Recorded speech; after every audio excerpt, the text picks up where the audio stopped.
Oh, you made it. You're finally here. Welcome to Half Cocktails, a place where we have a great time celebrating science, the social contract, and just plain old congeniality.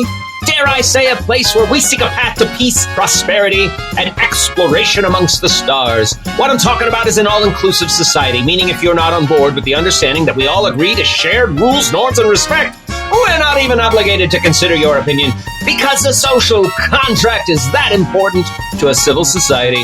I'm your friend and host, Dan, the worshiping Dionysus man, sipping on some science today, welcoming any new listeners just joining us. We hope you're here to have a good time because I know that's why I'm here. Stay tuned until the end of the show. We'll be talking about one phrase to use at a traffic stop that drives police crazy, but they can't stop you. And as always, I'm joined by some fascinating friends in the lounge today. Ron, the geologist apologist. How are you doing today, Ron? I am doing excellent. Fantastic. It's been a really windy, rainy week here in Vegas. It is raining here in Tucson as well. Spring showers, is that what they call them? Spring Mayflowers, right? That's right. People show up for the exciting weather content here on Half Cocktails. Just wait for the gardening corner. I did garden this week. I planted 2 basil plants. We're getting so old. Oh, I fixed my irrigation system. It was a sexy day, I'll tell you. I'll tell you what. I do think it gets my wife worked up if I'm out gardening. She's just waiting for that garden naked day, wherever that falls on the calendar. Dude, don't tell her about it. Seriously, I don't want to be outside naked. The sun's unforgiving on my pasty, pale Scottish skin. We got a really fun and informative show for you today. Brought to you by VirtueCon, the only company whose founder and CEO has a doctorate in evil. We're going to take a quick look back at the Southern Bread Riot of 1963. We've got some hot science news with a literally hot, a faster spinning planet. And they are finding new connections between denisovan DNA and Homo longi. And they've also linked it to high altitude superpowers. We're going to talk about that later. Got a snake oil story today involving everybody's favorite smokable, marijuana. And of course, we're going to play a rousing rendition of Fact Checkin Time and wrap things up with a feel-good story. We do encourage you to reach out to us at halfcocktails@gmail.com, or maybe you want to just send us a text message at 443-499-8253. You can send us a voice message too. I'll play them here on the show. I don't care. I'll do it. You could drop us a comment over on one of our socials, Instagram, TikTok, Facebook. I think I'm going to get a Threads account just to protest a shitter. I think that's appropriate. Right? But for now, let's hop on that time machine. Find out more about this Southern Bread Riot. Nothing would be better than a look at days of yester in a time machine. Okay. The Great Southern Bread Riot happened during April 2nd, 1863, during the Civil War. It was in the Confederacy over in Richmond, Virginia. What it was a group of mostly women gathered in Capitol Square to protest, demanding relief from food inflation. The protest quickly escalated into a riot. The crowd became agitated and began looting stores for bread, amongst other things. They also targeted government buildings for mayhem. Which, in response, the Confederates dispatched a militia to quell the riot. They actually had troops firing into this crowd of rioting women. So there was casualties, and eventually, they restored order. But the whole thing really underscored the desperation of the common Southerner in the midst of the Civil War. How are you going to control food prices when there's blockades and farms are getting razed to the ground? Mm-hmm. Right? Like, food inflation's real, and it's caused by this war, and they don't have money for food anymore. What can they do? Right? You got to eat. What are you going to do? Just die? The Civil War started in 1861. So let's step back a bit, provide a little more context. The Union was blockading them wherever they could. There's been several movies over the years about like the Monitor and the Merrimack and the naval battles between the ironclads. The ironclads, right? Like shutting down ports for import and export for trade was a huge part of this Civil War. Gigantic. If either side could cut off the other from getting supplies from Britain or France, because, everybody in the outside world had their favorite. Like, Spain's going to trade. I probably should have done more research, but this isn't a civil war. This is just a riot thing, right? I don't need to. I'm like, oh shit, I don't remember this stuff from the Civil War. Like, oh yeah, Dan. Okay, Dan, start at the beginning. Okay, so shit. Exactly. You are unprepared for that tangent. Well, I don't want to say it all started with 9/11, but that definitely didn't help. It was probably the deep state. Exactly. Deep state, right? Other things that contributed to this situation were the actual Confederate government's policies.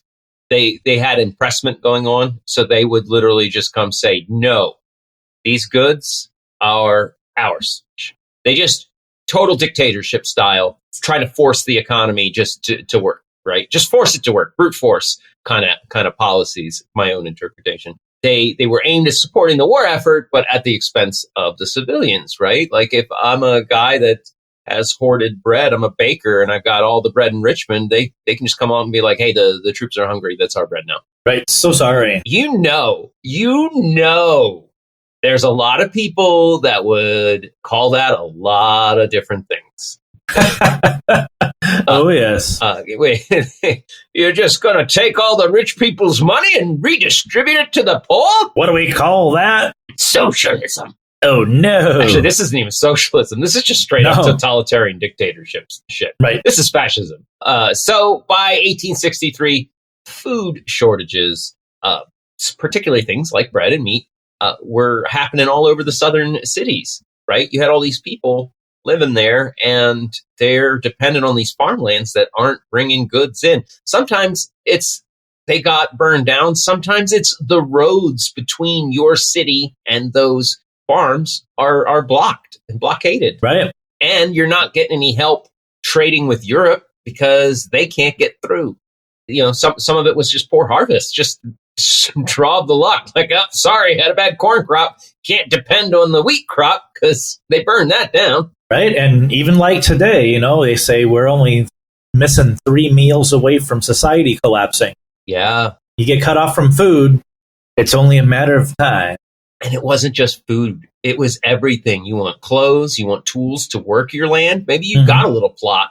This was in the city, but maybe you've got a store in the city, but you can't get anything to fill your fucking shelves to sell to people. And those people can't afford it because when you do get it, it costs you so much fucking money from inflation. So poor people were really, really caught in the grinder there. And it led up to this protest, primarily women, in Capitol Square, Richmond, Virginia. And it was peaceful, but it kind of escalated quickly, and everybody boiled over and started looting stores. And even the state arsenal got targeted. I don't have any numbers on how many rioters they shot, but the militia did show up and open fire to get them to calm down. That'll do it. Right? The lead up to this, Richmond, Virginia, went in 1860, before the Civil War, there was 38,000 people in Richmond, Virginia. In 1863, there was over 100,000 people. 3 years, the population almost triples. Wow. Yeah, because people losing their farms to the war, they were flooding to for the protection in a big Richmond city. Because if you're in a little southern town and the Union troops roll in, you're done. Right. But you're in a big Richmond city, you're protected by the Confederate troops, right? So that's a big part. That played a big part as well. Everybody concentrates in the cities, and now there's no food anymore. Boom! You're having women rioting. Not traditionally your riot demographic, by the way. Right. It really revealed how fragile the Confederate war effort was, and they were having a hard time maintaining civilian support there in Richmond. Clearly caused by riot. So it's just the Great Southern Bread Riots, a reminder You know, of the toll of war on the common person. I mean, also, it shows the importance of logistics. Logistics wins wars. Yeah, and even outside of the war context, just in pointing out that no matter what we do, situations arise when there's no right answer. Okay, the food costs are way too high and nobody's got the money. What can they do? They are powerless. Right. Well, they can do something. They can burn this fucker down.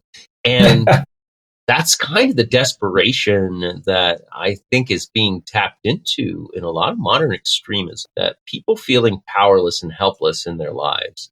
And it's very frustrating because in many ways we are powerless, but in many ways we're very powerful. Like, I don't want to be too negative, but every time I see one of these videos that it's like Karen freaking out at XYZ, it makes me stop and think like how powerless that woman felt in her life to get pushed to this moment where she's publicly throwing a hissy fit tantrum that she knows is being recorded. Right. She's rolling around on the floor like a toddler. That's indicative not of her being crazy, but in more and more of people feeling completely powerless. That's what my takeaway. Like, holy shit. You have no control in your life, and you're trying to seize control in this moment. In some small way, right? Even if it's negative. Right? People get scared, they get angry, they get desperate, and then all bets are off. Yeah, and obviously the ones that go viral are the ones with all the key ingredients, like, oh, there's an element of racism or extra bigotry. Mm-hmm. Okay, well, ding, that's one of the components. Anyway, the ingredients for going viral here on the Time Machine. All right. Let's move on and let's talk about some news. It's time for some news from our point of view. We'd even be glad if we could have a laugh or two. It's time for some news. Okay, so, Ron, apparently the rotation of the Earth changes? What? Evidently so, huh? I feel like we should be hearing Kryptonian scientists telling us, no, Earth is merely shifting its orbit. There's no reason, Elon Musk, don't load your child up on a rocket ship and send him. Is Kal-El Elon Musk? Is that fair? Because I'm just thinking, who would have the technology and resources to shoot their seed into space? Right? But none of Elon's children want to speak to him, right? Oh, yeah. Well, I wouldn't either. Yeah, Dad's never wrong. Right. Well, I grew up in that household, Ron. Let me tell you. No matter how wrong, Dad is always right. Yeah, that is a fact. Oh, anyway. It's speeding up. It's rotating faster than it used to. So we might actually lose a second instead of gaining a leap second, like we have been since the 70s, because of atomic clocks and astronomical clocks not being synced. I recently read that part of this phenomenon may be the extraction of groundwater, changing the distribution of weight. Like the melting of the ice caps? That and pumping groundwater. They're saying we've pumped so much groundwater that it's changing the composition and the mass of the Earth. It's shifted the liquid density. Correct. Oh, wow. I hadn't come across that. No, this article talks about how the melting polar ice caps is kind of like if you imagine an ice skater putting their arms out to change their spin speed. Right. Like that's the amount of water leaving the ice caps is kind of doing that. So we're speeding up because we're getting more water at the equator. But you're saying, and that makes a lot of sense too, we're pumping so much fucking groundwater. Okay, it's what I found here is pumping groundwater is actually changing the tilt of the Earth. Ooh. And that it has done so by 31.5 inches, 80 centimeters for the smart people out there, between 93 and 2010. That's a lot. I mean, it doesn't seem like a lot when you look at how big the Earth is, but And it's just because of pumping groundwater by humans from the planet's interior. It says, in the period of 93 to 2010, humans have removed 2,150 gigatons of water from natural reservoirs in the planet's crust. How much is a gigaton of water? I am not sure. All right, Google. Okay. 1 gigaton of water fills 400,000 Olympic-sized swimming pools. So 2,150 gigatons. Yeah, wow. In like a 20-year period. That is so much water. No, not even 20 years, 17 years. 17 years. Wow. And all we're doing is we're taking it out of the ground, we drink it, and then we put it back in a different part of the ground at the end of our sewage treatment shit. Mm-hmm.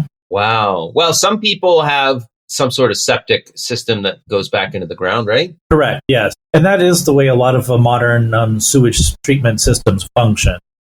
They treat and let that effluent slowly filter through the ground back into the aquifer.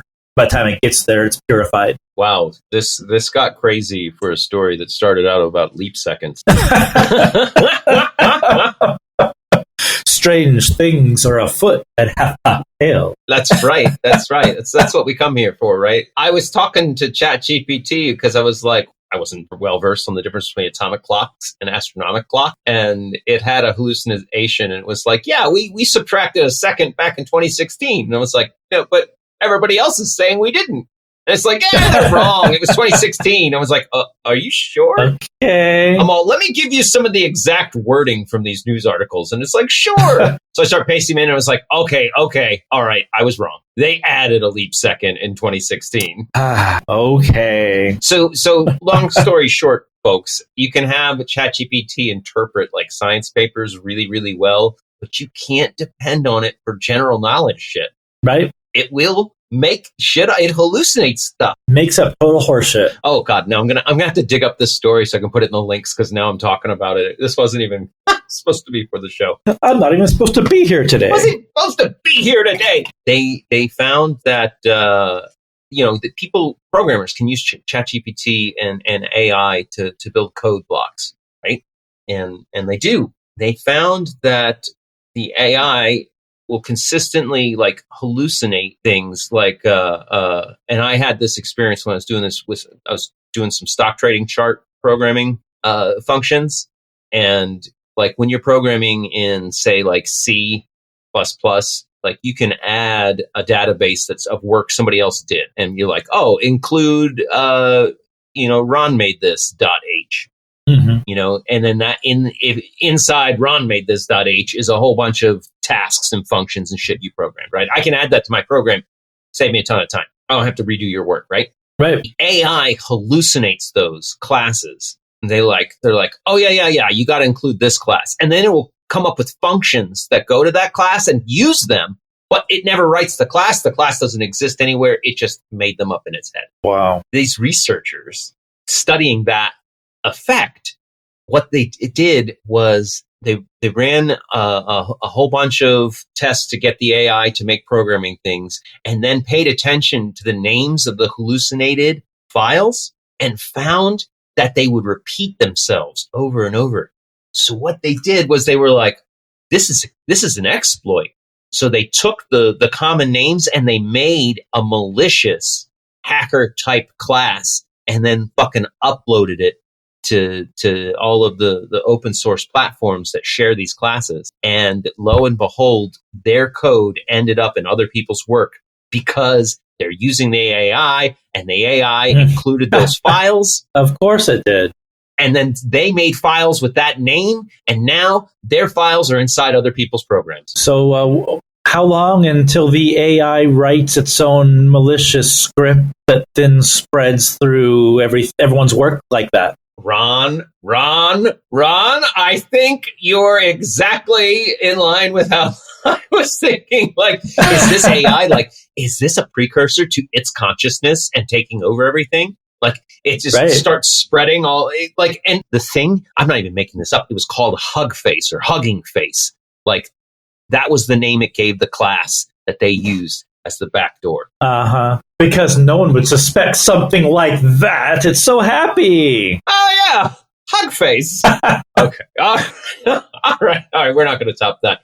Let's. This is. We'll move on to the next story. The thing that I thought would really get your attention. They think that they have linked the denisovans to the Homo longi species. Homo longi being one of Homo sapiens' relatives. Mm-hmm. So they found a new complete fossil of a skull with a brain case as big as a modern human's and a flat face and cheekbones, and the carbon dating puts it at least 150,000 years old. Nice. So it's got all the characteristics of Denisovan, and it's not the concrete proof yet, but it's the closest thing we have that links those two. And they're like, no, these are the same. We know the Denisovan's very, very recent in terms of science discovery. They started studying a jawbone that was found in a remote cave by a Buddhist monk. And they're like, wait, this didn't come from a fucking human. What's this? That led them to actually start doing research on the Denisovan DNA. They went back to the cave where the jawbone was found, and they found a ton of other Denisovan DNA. And they have linked that to the Tibetan plateau. People there today, they found that those genes give the people of the Tibetan plateau an advantage in being able to live in high altitudes. Wow. To breathe and thrive and live at higher altitudes. Hell yeah. That's pretty cool. Right? They didn't go anywhere. We just fucked them into becoming Homo sapiens. Exactly. Same thing with Neanderthals. Like when we had my friend Lexi on the show, who is a archaeology professor. And I was like, no, they're still here. She's like, no, they're not. I'm like, yeah, they are. They're part of us. She's like, they're not part of everybody. I'm like, but they're still here. Right. Some of their genetics live on. Yeah, I fucked a redhead once. Come on. They're still here. Oh, anyway. And Ron, I understand, before we finish news today, I understand you've got a bit of a story that you wanted to talk about. Yeah, just something that's been coming across my media feed of late. It's not new. Looks like these articles I've been looking at are from the Los Angeles Times about 5 months ago. So not late breaking news, but interesting nonetheless. Apparently, it's getting enough traction with people out there online that it's spreading a little more. But anyway, basically, this is about a Stanford scientist. Let's find out what his name is here. Robert Sapolsky, after 4 decades of research, has concluded that humans have no free will. Oh, okay, none. And this isn't like some metaphysical puppet master deity controlling your destiny and things like that. But let me grab a quote from one of these articles. That this is a Los Angeles Times article by John Martin Fisher. This is actually a counterpoint to Sapolsky's opinion, his article. But the quote basically sums up his stance. It's called "A philosopher, after a lifetime of study, concludes that yes, people have free will." So this is a response to Sapolsky's thesis. And in this article by Fisher, he says, Sapolsky and others contend that we lack free will based on determinism. According to this doctrine, everything is fully caused and explained by the past and laws of nature, meaning human actions result entirely from the external factors that lead up to them. This view raises 2 questions. Is our world truly deterministic? And if so, would this imply we lack free will? So basically, that's the thrust of Sapolsky's concept there, that everything that makes us, our environment, our upbringing, our genetics, everything we've experienced in life brings us to every action we commit. It's not a conscious decision. It is completely determined by everything that has preceded it, biologically, societally, everything. I once read a book by the author Sam Harris that was called Free Will, and it actually discussed a lot of these same themes. I certainly respect the deterministic argument. Absolutely. Especially when you look at the data that show like people buying the same laundry detergent as their fucking mom did or whatever, right? You look at religions and who gets caught in the net. It's mostly the kids born and raised into it, or, people suffering and they get found at an emotional low. But in my own experience, I was in a bad car accident in 2005 that gave me some brain damage. And while I was recovering, I felt completely disconnected from my memories. Mm-hmm. Like, there was a lot of shit I just didn't remember. Like, I could look at my mom and know, like, that's mom. But, like, I didn't feel the emotional connection to the memories and to the sense of self. I could identify. It was like, this object belongs in that container, right? Like, that's the other object. Right. And I found myself all of a sudden feeling like I had more free will than I ever realized. Mm-hmm. And you knew me before and after. Oh, yeah. This is like, during my healing, I made very conscious choices of, okay, first of all, this religion, I'm done. This is bullshit. Right. I'm never entertaining facts about that. What? Wait, what? That? I read the book. I gave it a shot. I gave it an honest go. Right? I tried. Wait, no. No.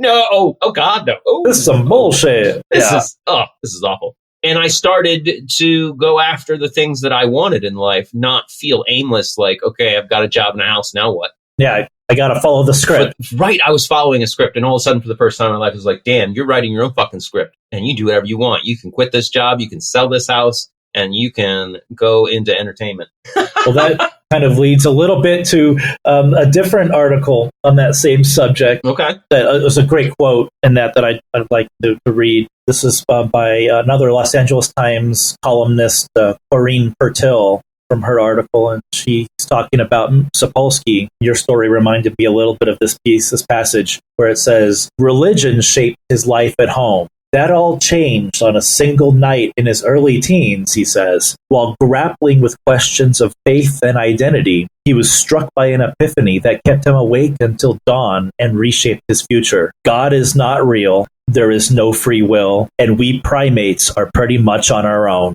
That's pretty heavy shit for a teenager. Yeah. I wonder what he was on. Right? He could have been on something as stupid as fucking love. Like, teenagers are just boiling crockpots of hormones. And love is a hell of a drug. Love fucks you up. All kinds of stupid shit. Oh, yeah. Yeah.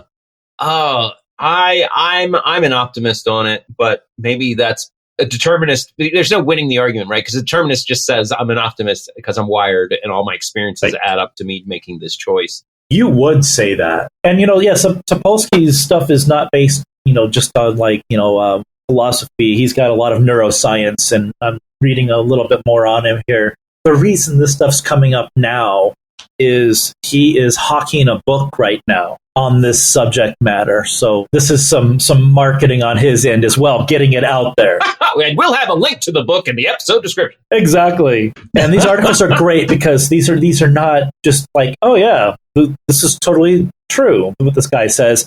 It's really has a lot of good links and quotes to other people with counter arguments that make just as much sense. These are some nice Los Angeles Times pieces, some nice legacy media out there that does a little bit of journalism still. I'm gonna give you a little tasty tidbit that just popped into my head that I think undoes. I'll let you decide what it does or doesn't do. How do you include in the deterministic approach of saying, like, there's no such thing as free will? What about the person that says, I'm going to let this coin decide my fate? Right. And they flip the coin and let the coin flip up in the air. Okay, they might subconsciously know how to flip that coin to get it to spin. But what they cannot have the data for is how it's going to land on the floor, what is on the floor, the tensile strength of the floor, and how it will bounce. There's too much data and variables in there. Moisture in the air. Yeah. Moisture in the air, a sudden breeze.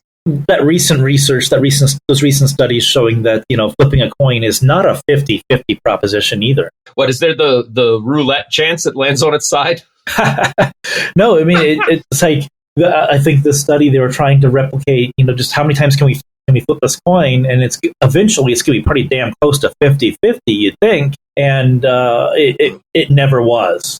It was always like 4 or 5 percentage points one way. Like it would, like a study, they would start doing it, and then it would, this 5 points down, this one's 5 points up. Right. Because I imagine if it drifted back and forth, it would hit 50% at some point. You would think it would average out. But the study and story would only be meaningful. It would only be meaningful if it stayed one way.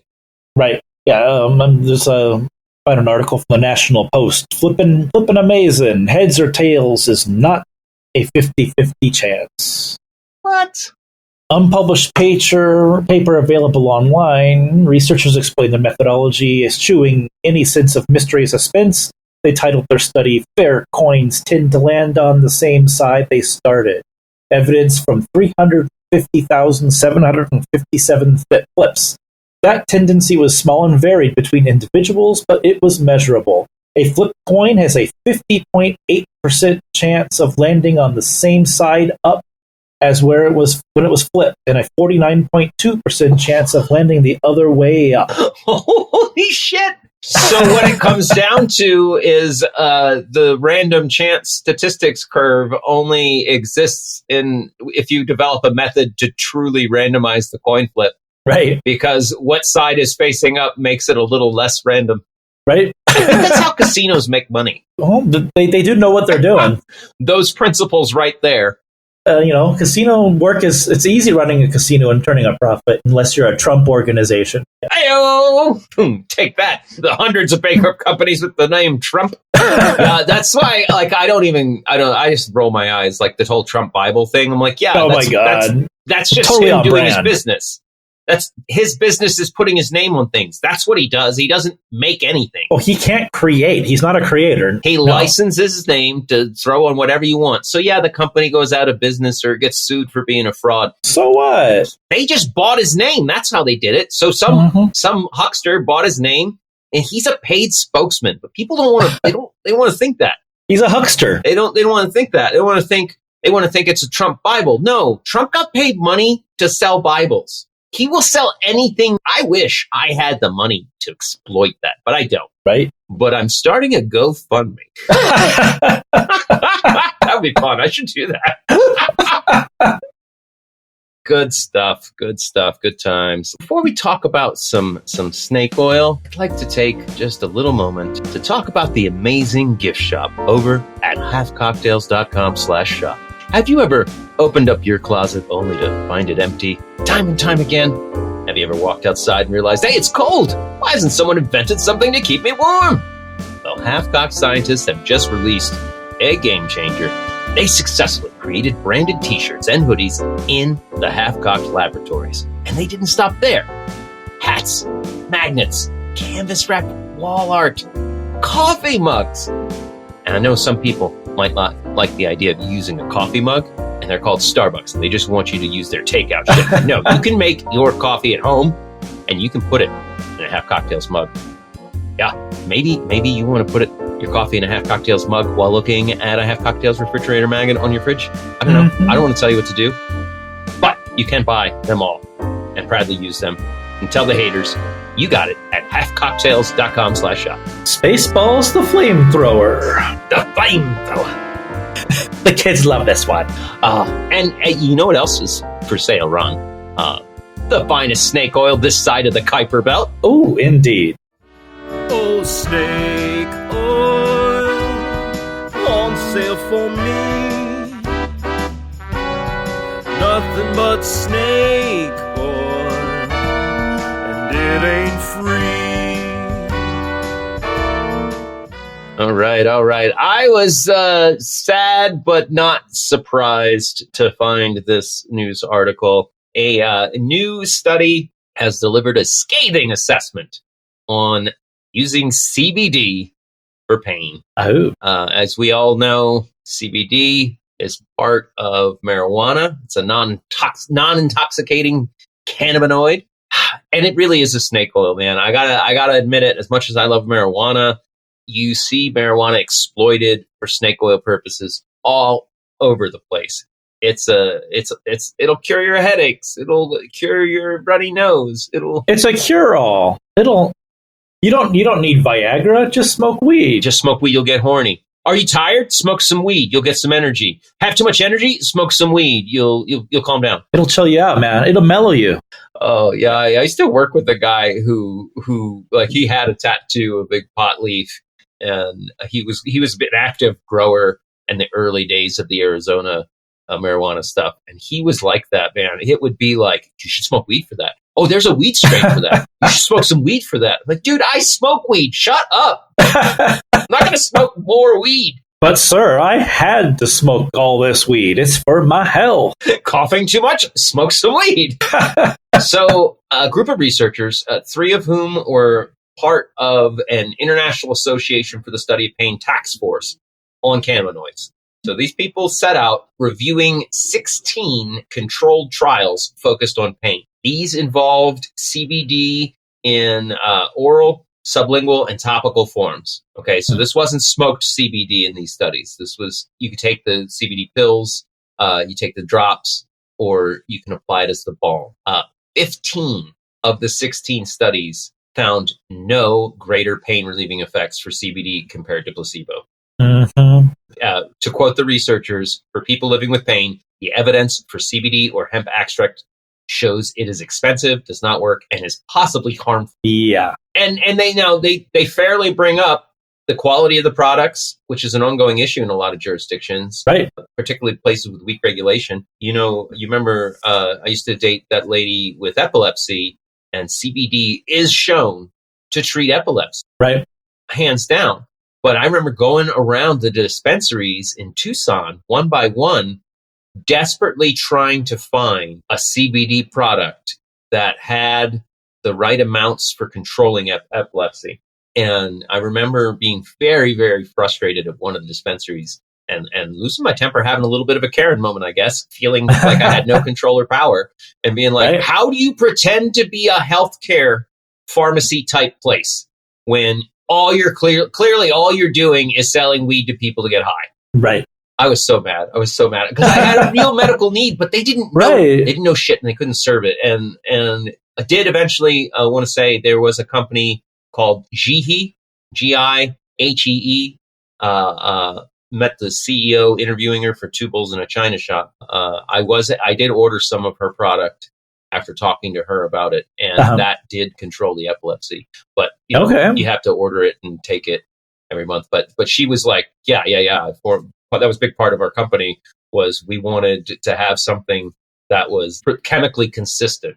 And it's not even touted as an epilepsy cure. It's just, I was like, hey, try this. This is at least chemically consistent. So if it works, it will work every time you buy it. Yeah, you can control your dose. But if you're just doing CBD drops or gummies, balm, no pain relief. You're better off taking a fucking Tylenol. Right. But back to like the content and purity stuff. One African study published last year found it was just over 7.5% of over-the-counter products tested contained CBD levels within 90 to 110% of their label claim. Wow. And then U.S. research has shown that almost half the products tested contained CBD concentrations plus or minus 10% than what the label said. And they mention a meta-analysis that also links CBD to increased rates of serious adverse events and hepatotoxicity. That doesn't sound good. No, it sounds really bad. And it means acute or chronic liver injury secondary to drugs or herbal compounds. I don't want that. Yeah, so they're saying this could even be a big strain on your liver, which I drink enough booze. I don't want to fucking put extra strain on that guy. He's doing enough. I want to save room for the liver damage from the alcohol. Hardest working liver in Nevada. Anyway, it made me sad, but I have to share that, right? Like I can't hide. Yeah, and just now, like they're also finding that if you do use a lot of THC products, that you really should tell your doctor before you go under general anesthesia. Tell your doctor. Really? As it can affect what the dose that they need to use to keep you under long enough or properly. Oh, shit. Yeah. Exactly. So when you go in for surgery or a procedure and you fill out that questionnaire and ask you what medications you're on, put down your marijuana. Honestly, I've many years ago made that decision. Like, my doctor gets total honesty. If someone's offering me health care, I'm going to be 100% honest to them. I'm entrusting this person with my life. I'm going to be telling them what's going on. They've never narked me out to anybody, ever, not once. And I was smoking weed and doing some hallucinogens a long time ago, and none of it was legal. Right, and nowadays you start talking about your cannabis usage, and your doctor's like, "Oh, hey, yeah, I tried this thing last weekend too, man. It was pretty good." Okay, now let's move on to some fact checking time. Here we go, what do you know? It's fact checking time. Will you believe or be deceived? It's fact checking time. Cross my heart and hope to die. Stick a needle in my eye. Here's the proof that all the kids call fact checking time. Hello, everyone. Welcome to Fact Checkin Time, the news show quiz that tests your ability to tell the difference between a news story and something the media has actually deemed worthy of a true fact check. You're the reigning champ here on the show. Are you ready? I got some really good ones for you today. I hope you're prepared. I'll give it a go. Today, you're going to be playing for Poncho Cat, the co-host of the Half Cocktails news shorts that we do through the week. Co-host with the most? That's right. Whether you win or lose at this show decides whether he gets wet or dry food for dinner. Oh, so there are very real stakes. High stakes. He's praying for the wet food. Yeah, he's going to be very cranky if you lose. Let's get to the game. I'm going to present to you a series of events and stories that were in the news this week or on social media, but only one of them at a time. You're going to choose between two. Only one of them was fact-checked by a media outlet. These could be articles, social media posts. They might be television interview quotes, but only some of them were fact-checked. All right, round one. Okay, either 4 people were put to death for trying to steal the election away from Lincoln, or Donald Trump once claimed he would beat a Abraham Lincoln, George Washington presidential ticket by 40%. Oh, when it comes to ridiculousness, it's hard to pass up the Donald. So I'm going to say the Trump article is the fact-checked article. Oh, sorry. No. The fact-checked was the one about Abraham Lincoln. 4 people were not, in fact, hung for trying to steal the election from him. They were hung for trying to assassinate him or, being part of the assassination squad on Lincoln. I bet they were hung. They were, after John Wilkes Booth killed him. The other thing was just a thing that Trump said back in 2022 that the Republicans against Trump shared on their Twitter. You can't make this shit up. Right? Anyway. Okay. Round 2, 0 for 1. Not looking good. Damn, I know. Poncho, I'm sorry, buddy. It's dry food tonight. I'm sorry, man. I'm trying. Either of every 100 couples having sex, 1 person will die, or birth control causes infertility. Which was fact-checked? Okay. I'm going to go with the birth control was fact-checked. That is correct. There has been a huge uptick in social media influencers talking shit about fucking birth control. It's really alarming. No, hormonal birth control doesn't affect your ability to have a baby in the future, just while you're taking it. This pill's been around for a gazillion years now. Like, plenty of women use the pill to family plan. It sounds like it's just the social media leading edge of that right-wing effort to go after birth control. Yes. Oh no, I totally agree. And being on this side of the social media equation, like I'm in communications with companies that are reaching out and trying to peddle their shit. Like, they want every audience they can get. And if I had the money, that'd be a fun documentary to do, just like Palm Wonderful presents the greatest movie ever sold. You offer social media influencers anything, and they'll peddle your stuff. Yeah, by and large. It's not hard. It's not difficult. So I would love to get some really ridiculous stuff together that would make for a funny prank show. Oh, there you go.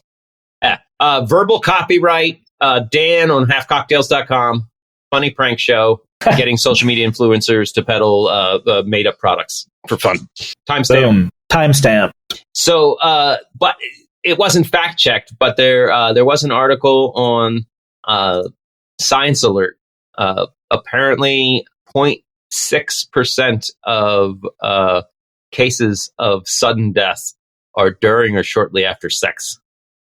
So, of every 100 couples, one person's going to die during or just after. I actually have known two people, different jobs I had where I was managing volunteers. Two different ladies, two different eras, different jobs, had told me that their spouses had passed away during a lovemaking session. Like heart attack, like, help, I'm pinned under him. Call 911. That's how I know it's going to be terrible for my wife, but that's how I want to go. I mean, you can't give a guy a better gift, right? Like, you're going to have a heart attack and die. Can't tell if you're coming or going. I'm coming and going. Hey. Oh, yeah. There's no better way to go, right? I mean, what's the alternative? You have a fucking heart attack while you're shitting like Elvis? God, it's just awful. Okay, all right. So you are 1 for 2. Poncho. Okay, the wet food dream's alive. Poncho, this last question, this is going to do it for you, buddy. It's up to this. All right, Poncho. He opened one of his eyes, so we know that means he's very focused. Okay, either eating the same food all the time is a sign of dementia, or a half-eaten corpse was found at the Detroit Lions football stadium. Wow. I'm going to go with the half-eaten corpse. That is correct. Poncho, you get wet food tonight, buddy. Oh, Poncho. Hells yes. Oh, yeah. Well done. 2 for 3. Yeah, that's right. Somebody on Shitter posted a photo of Ford Field and said that it was closed because they found a partially eaten corpse in the facility that someone put in the water filtration system. And they continued with, this is the second weekend in a row a body had been found on the premises, and has forced the Detroit Police Department to launch an investigation into the mysterious incident. I wonder if this is related to a story I saw online yesterday about a homeless person was taken into custody when he was walking down the street carrying a human leg and gnawing on it, and it was a victim of a train collision with a homeless person, and this person with mental illness picked up a leg and took some for later. Oh, so that was wow. Okay, well, either like Detroit is the beginning of a zombie outbreak. You heard it first. Halfcocktails.com. Yeah, it was bound to happen. If it wasn't likely to happen, would there be as many movies about it? That's a really good point. I mean, really. What's the name for that effect? Like after news and people did reports of like the gray alien shape, all of a sudden like people started reporting them everywhere. That copycat stuff. Like I think it's one of those. I don't remember the name of that effect. Gets out there in the popular consciousness, and everyone's imagining the same mass delusion. No, it's a real thing. It's a real documented thing. I just can't remember the name. Oh, the catch-all name for it. Anyway, all right. Well done, sir. Well done. And Poncho gets the wet food. Hell yeah. Poncho gets the wet food. Of course, yes, if people are obsessively only eating one food or doing one repetitive behavior, that is, in fact, a sign of dementia. Yeah, it could be a problem. Might just be you really fucking like bacon, and you just eat bacon every meal. I was thinking to myself, like, if pizza was on that list, people could think I have dementia right now. Like, I could eat pizza every meal. Dessert pizza? Yes, please. All right, let's move on. Let's talk about something good. Yes, let's.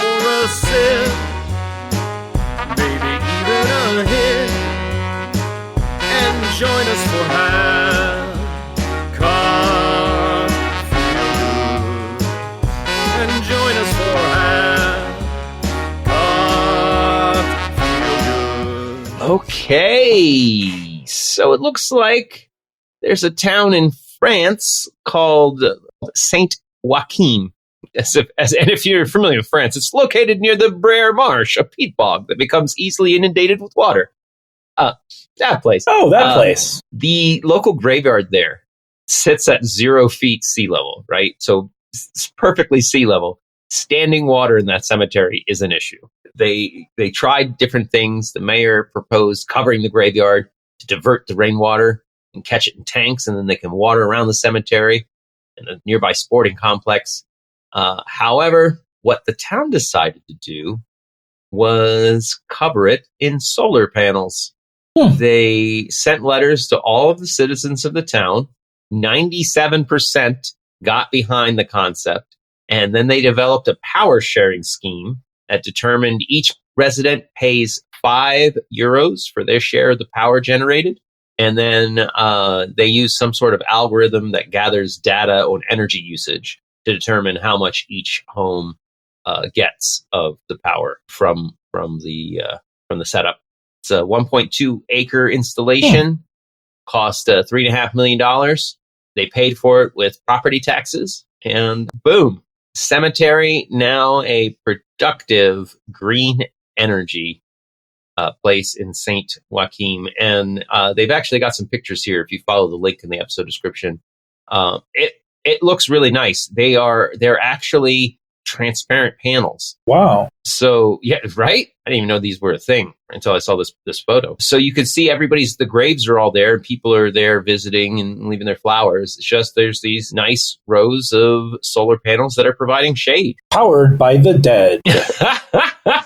How can we profit more from the death of these folks? Yes. Got to get that dead dollar. That's a strong dollar, Ron. Everybody dies. Everybody's going to do it. I say that jokingly, but the funeral industry, the cremation industry, the casket industry, the urn industry, like plaques, like death actually is a big industry. I've met. Absolutely. I met some people that are very wealthy because they run a traditional Hasidic cemetery. So if you want to get buried in strict Judaistic custom where they're set up, there's very few options. Right, I bet. So they've done very well just by being like they're like there's no competition. Only show in town, yeah. Yeah, right. I mean there are others around, but you don't want to drive forever to go see your loved ones, so you're going to get the one close by. Anyway, how did I turn a feel good into capitalism? Damn you, capitalism! You fuck everything up. Here on my show? Again? Oh. Anyway. On that note, capitalism brings everything to an end. Yeah. Before we do our closing stuff, I would like to thank Virtucon. Whether it's a mini-me or a fat bastard, they got you covered. And sadly, Ron, it looks like we just don't have enough time left for the one phrase to use at a traffic stop that drives police crazy, but they can't stop you. If we did have time, I would imagine it's "fuck you, pig." But I'm not even going to open the story. Could be anything. Yeah, 60% of the time, it works every time. Can't stop you. I need to give a shout out to Science, Congeniality, and the Social Contract, making society better than anarchy for many of the last thousands of years. Any final words or thoughts or goodbyes before we go? Oh, just be well out there. Have a wonderful day, folks. If you had a good time with us, you know what to do. Tell somebody that needs to hear us. You can find us over at halfcocktails.com, where we're on TikTok and YouTube and Instagram and all the wonderful places. If you're in a giving mood, you can support the show over at halfcocktails.com/shop, or you can find us on Patreon. Just send us money. I'll take the cup of coffee. Just saying. I have all those links in the episode description. Thanks for stopping by. And like Ron said, go out, be well. Now things are ending. It's time to go. No more to get through. Thanks for listening. That's our show. Ain't affectation. We're just leaving you half-cocked. Half-cocked. We had a good time talking today, but even best times eventually they fade away. Ain't exaggeration, or we're just leaving half-cocked.